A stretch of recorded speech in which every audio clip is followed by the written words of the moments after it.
Shamare is a 5-star Hexer supporter. She originally released alongside Phantom and Cutter in the Illusions of the Past banner during the Arknights memoir event, and is currently available through both kernel headhunting and recruitment, using the tags Senior Operator, Ranged, Debuff, and Supporter. Keep in mind there is a decent chance to get other operators with the same tags. Shamare has no combat experience whatsoever, likely due to how young she is and her being alone for a long time.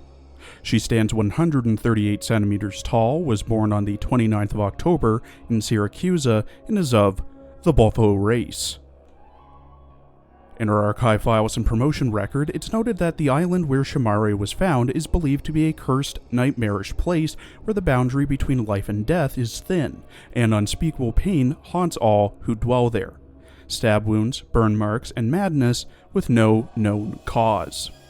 Legends of a similarly cursed mansion on a lake in western Syracuse speak not of myth, but of real horrors unfolding over several years.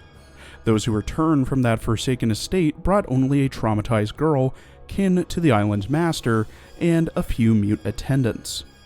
Most who approached never came back, and those who did were forever changed.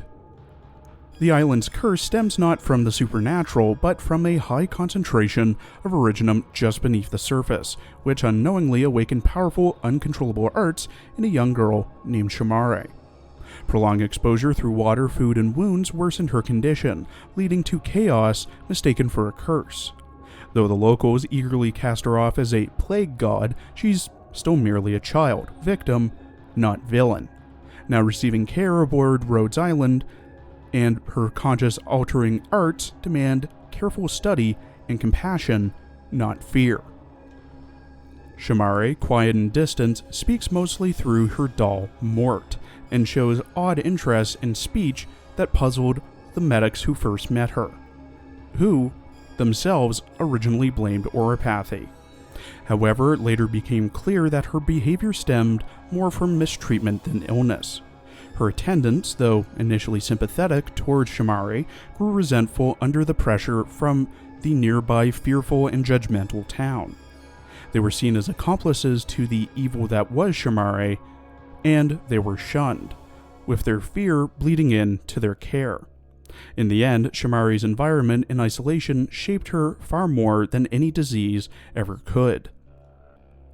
Shamare's unsettling habits, her scorched clothes, neglected doll repairs, and belief in evil spirits have sparked unease and rumors among operators, especially as unexplained phenomena seem to follow her.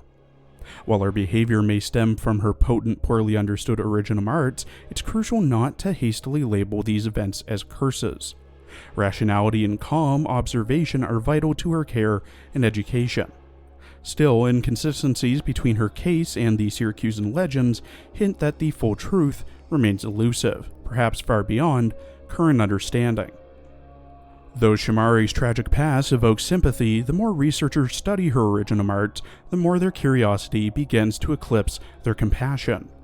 What was once thought to be mere coping, her talk of curses, divinations, and the influence of her doll, Mort, increasingly appears to reflect genuine, anomalous abilities. She has demonstrated the power to manipulate consciousness to such a degree that it causes physical harm, and her predictions have proven uncannily accurate. In one test, after Mort's originum stuffing was secretly replaced, several foretold misfortunes befell members of the team, raising serious questions about the scope of her influence. While the idea that suggestion alone could harm trained professionals seems implausible, the unsettling results can't be ignored, and it may be time to reconsider the wisdom of giving her originum-based items in the first place. Shamare is confirmed to be infected. She has a cell originum assimilation of 9% and a blood originum crystal density of 0.23 parts per liter. The notes in her medical file state that Shamare spent a long time in originum-dense environments without any adequate protection or treatment, and she should be monitored closely due to her arts sometimes going haywire. In her character art, drawn by Shimona-kun, Shamare wears a white, button-up shirt that has burns on the left shoulder and frilled cuffs, underneath a purple laced vest, pink frilled skirt, white stockings, pink belts around her shoulders, black high-heeled shoes, an infection monitor on her left ankle, ID badge on her right shoulder, and ribbons tying up her hair. She holds her doll, Mort, in her right hand, and a book in her left. Mort himself holds 2 knives.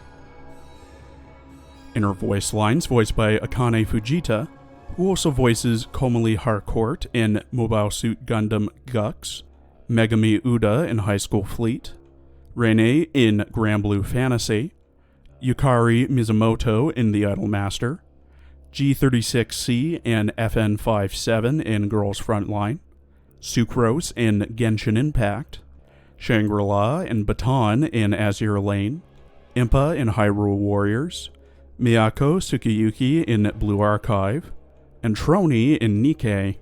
Shamare often talks of curses and spirits. あんたの周りに悪霊はいないよ。だからもう言っていい。記憶は運命を支えるもの。だけどあんたの運命は止まっていた。だから悪霊たちはあんたにつきまとうのをやめたの。でもあいつらの痕跡は、今もはっきり見えるんだ。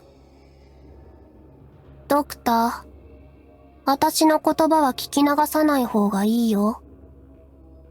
自分のためにもね。呪いの正体？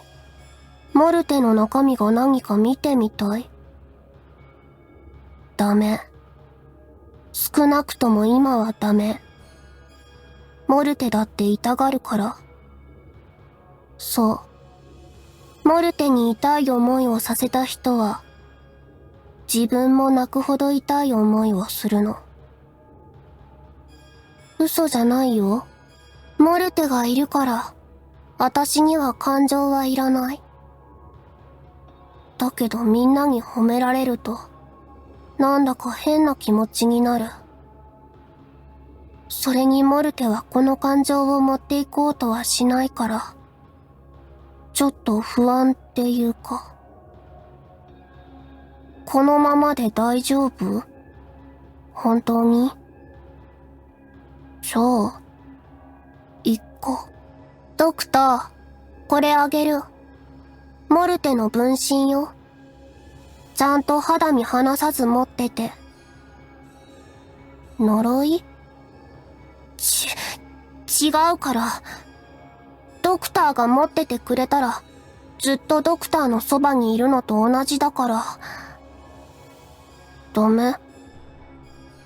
At E2 level 80 with max trust, potential, and module, Shamare has 1,728 HP, 503 attack, 140 defense, 33 resistance, a 66 second redeploy time, 10 DP cost, and has a 1.6 second attack speed. Her range is the standard range for a Hexer supporter. At max trust, she gets plus 65 attack. At max pot, she gets minus 2 DP cost, minus 4 seconds to redeploy, plus 8 resistance, and a buff to her talent. Her talent, Omen of Defeat, at E2 pot 4, has Shamare apply a 33% fragile effect, amplifying all physical, arts, and true damage taken by that amount to enemies within her range with less than 40% HP. Shamare has 2 base skills, with one being unlocked at E2. Her first base skill, Tailoring Alpha, makes it so that, while Shamare is assigned to a trading post, the chance to get a higher yield order is increased slightly, and minus 0.25 morale consumed per hour.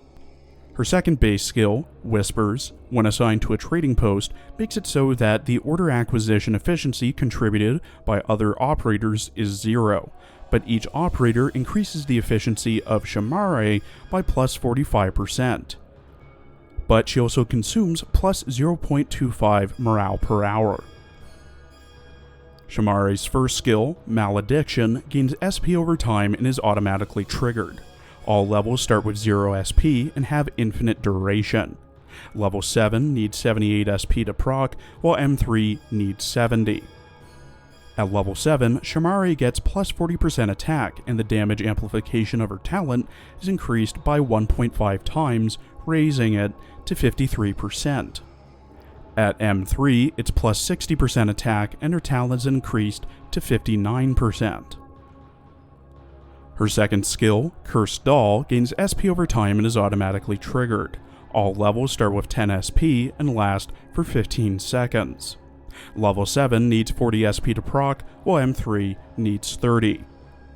At level 7, Shamare obtains 1 Cursed Doll, storing up to 1. When the Cursed Doll is deployed, all enemies have minus 30% attack and defense around the doll, which expires after 15 seconds.